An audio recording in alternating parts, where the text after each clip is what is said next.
Hey guys, so I know you have heard about the We Were Young festival. I've heard about it. You've heard about it. Everybody's heard about it. And I am excited. But I'm also er, older. So naturally, I have to take certain things in consideration when going to a festival, whether it be, hey, can I afford this? And food. Hey, am I going to be hurting by the end of the day? Hey, do I have enough energy to fly in the day before, fly out the day after, and then have about 5 to 7 business days to recover? Those little questions come to mind. But unfortunately, I don't have a whole lot of time to decide. So what do I do? Well, research. Because after all, when you get older, you realize that, you maybe need to look into things a little bit closer.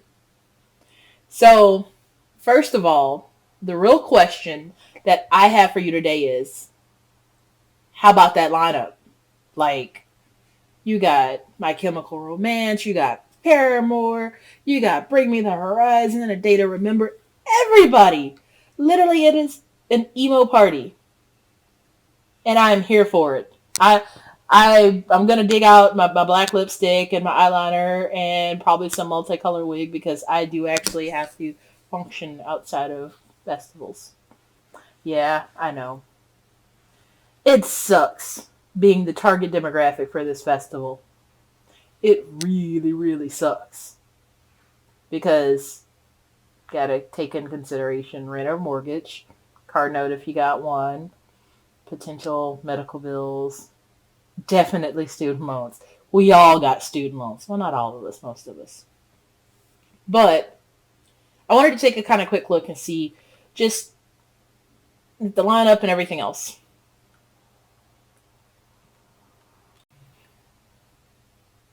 So, correction. When We Were Young is the festival name. I make mistakes, it's fine. When you're older, things happen. All right, so October 22nd, my schedule just so happens to be open. Las Vegas Festival Grounds. I know where that is because I got Google Maps. I can find it. All right. This is the perfect lineup.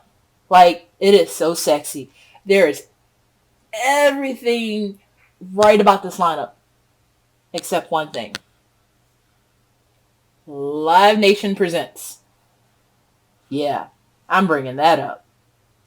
First off, it's Live Nation. Now, my inner angsty teenager says, who cares who's putting it on? Just go do it. And I'm inclined to agree. I mean, you got AFI, you got Dance Gavin Dance, you have A Day to Remember, you have freaking Paramore.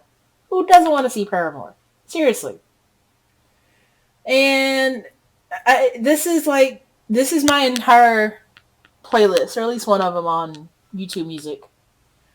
And so let's look at the prices. GA, 224. I imagine they probably have like 5 tickets at that price. And it doesn't look like it's gonna go above tier 3, so yay. But then what is this GA plus? Um, Now it's 399. Okay, what else do you get? You get um bars, concessions. Yeah, I'm pretty sure that's all got to be paid for. Air conditioned restrooms.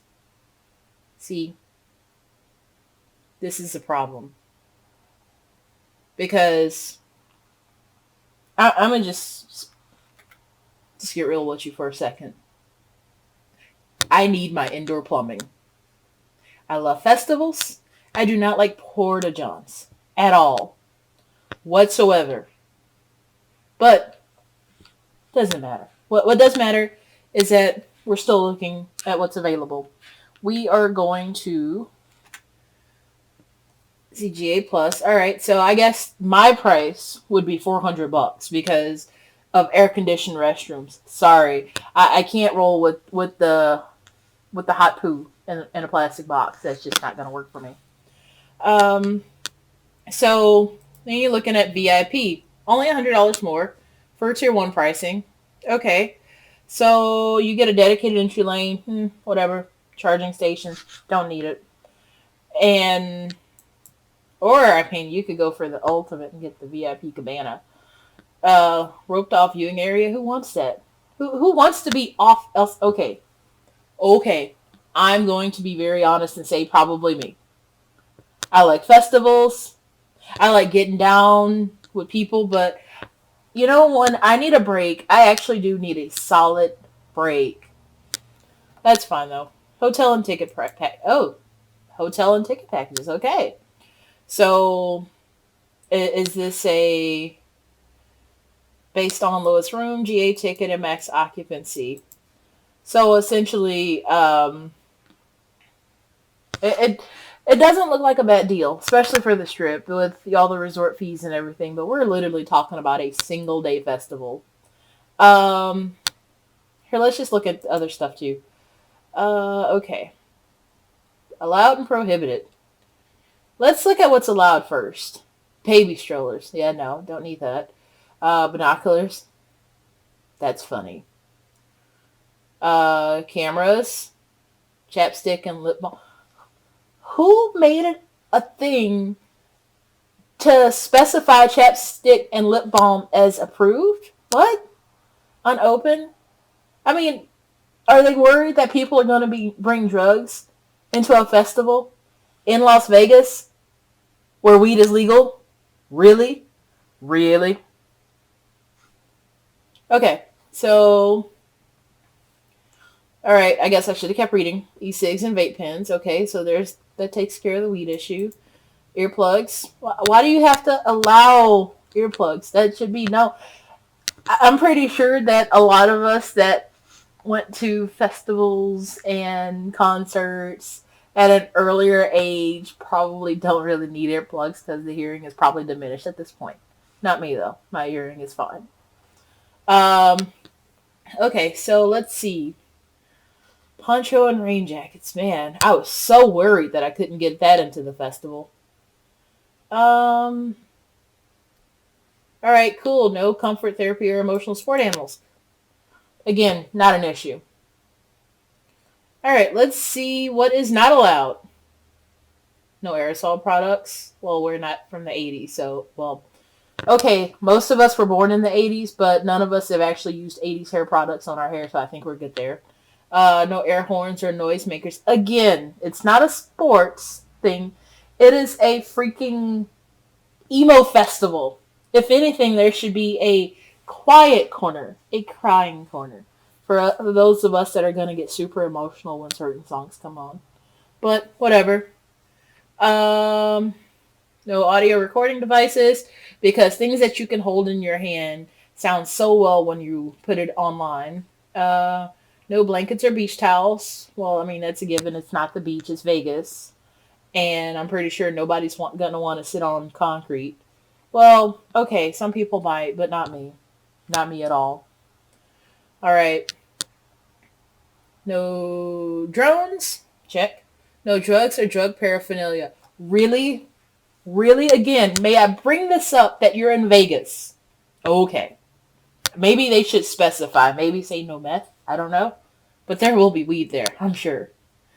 No fireworks or explosive. Alright, so no mesh bags. Why no mesh bags? Um, no instruments. Uh, no outsides. Da, da, da. Selfie sticks. Tripods or narcissists. Really? Really? You just like eliminated like 50% of people who were gonna watch the shows. Anyway, whatever. Um, no totems. This isn't an EDM festival.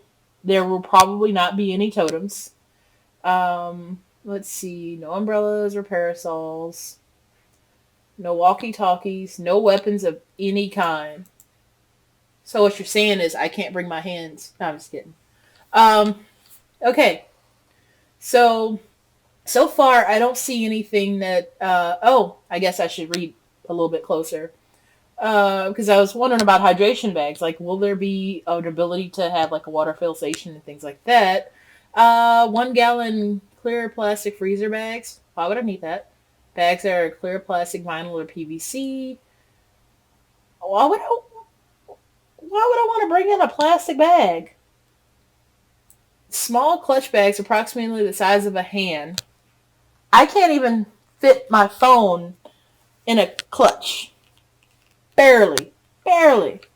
So if it can't exceed the size of my hand, I am so screwed when it comes to being able to carry my phone. Okay. Clear plastic hydration packs, empty upon entry. So my pretty iridescent bag can't be allowed? What the hell, man? All you gotta do is open it up, check here, check there. Okay, we're good. What's the worst that I'm gonna have in there? Maybe, well, okay, I get it, but still. Silly. But this has the markings of a Live Nation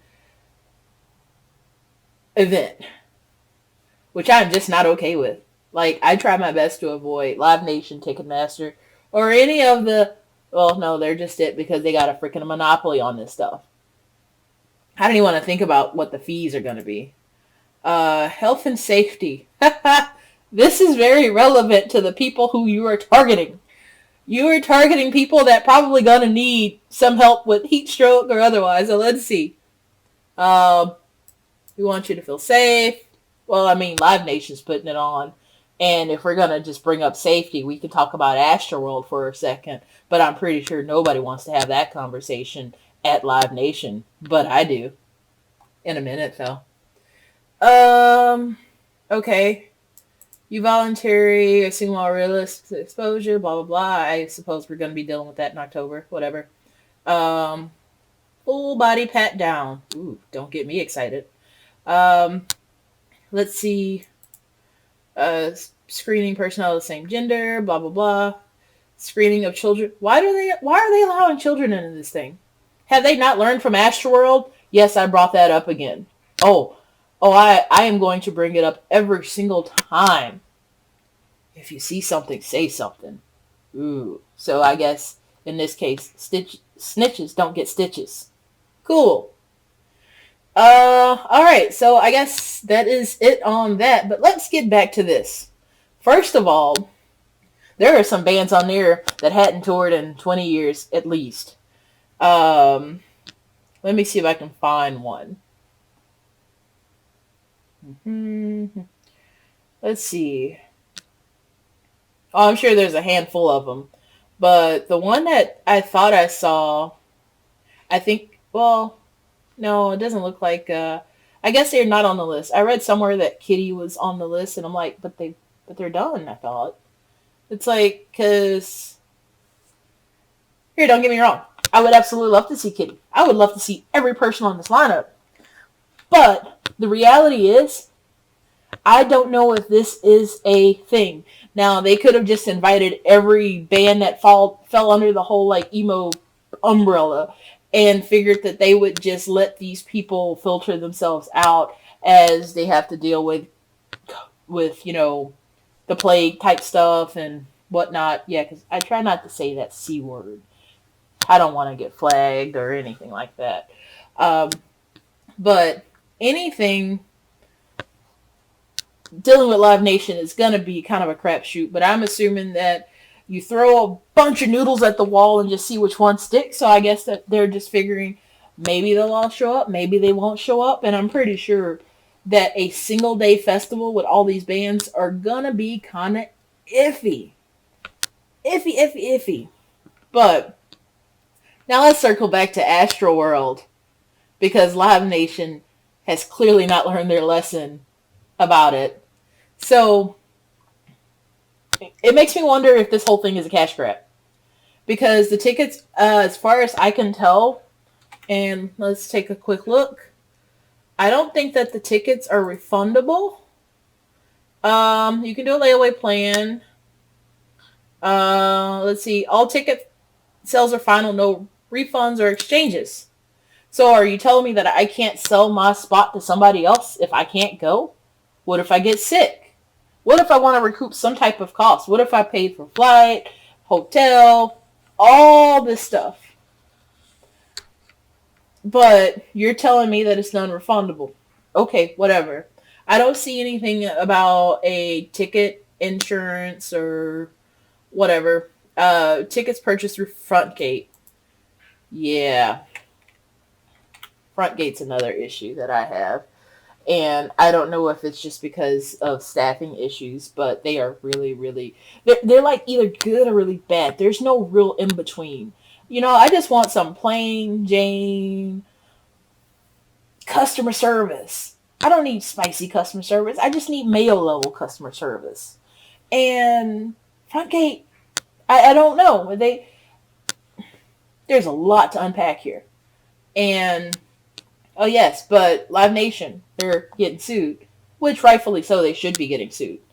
And what concerns me is that you have literally every person between the ages of 30 and 40 super excited about dropping at least, $600 on tickets. So which means that everybody's not going to get in. It's like, are you going to oversell it? Are you going to cap it?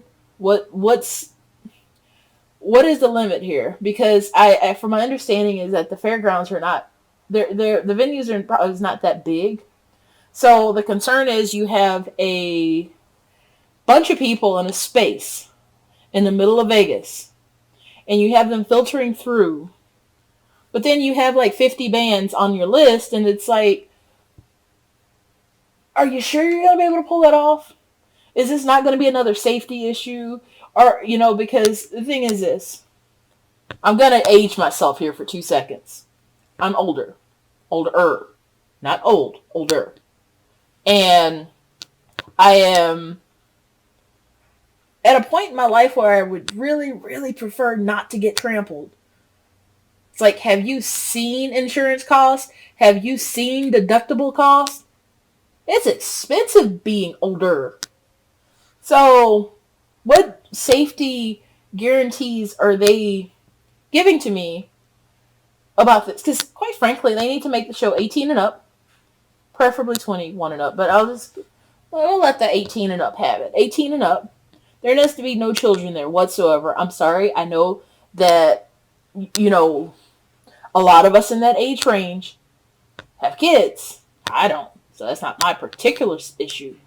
But get a babysitter. Don't bring your kids. Sorry. That's just, there is no good things that are going to happen if you bring your kid to a emo fest where you're going to have older people moshing. You're going to have people that are wanting to go to crowd surf. Because I'll be honest with you. There's about 5 bands that I would love to crowd surf to.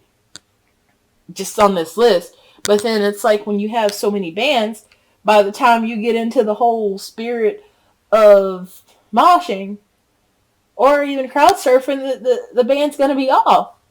You say 3 stages, but each band would have to only play 30 minutes in hopes that they can get started actually on time.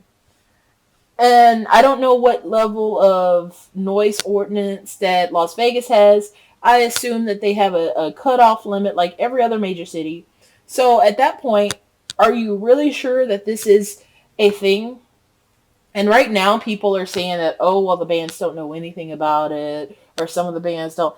And you know what? Maybe they don't. Maybe their booking agent does. Maybe, I don't know. Who do you call when you want to book a band? I mean, I would love to book a band for a birthday party or, other special event. I don't even know who would call. I don't even know who would agree with this. Are these people even touring? Are they even together? Are they all even in the same vicinity of one another to practice? It's little stuff like that that makes me wonder about this whole when we were young festival. Seriously.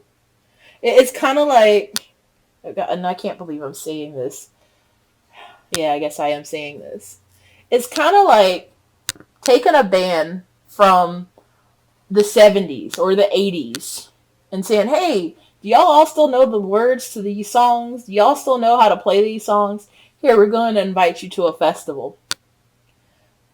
But here's the problem with that. You don't... What's the word I'm looking for? I don't know. It's just a lot going on in such a small, confined space of time. If this were a Friday, Saturday, Sunday festival, or even a Saturday, Sunday festival, this would be better.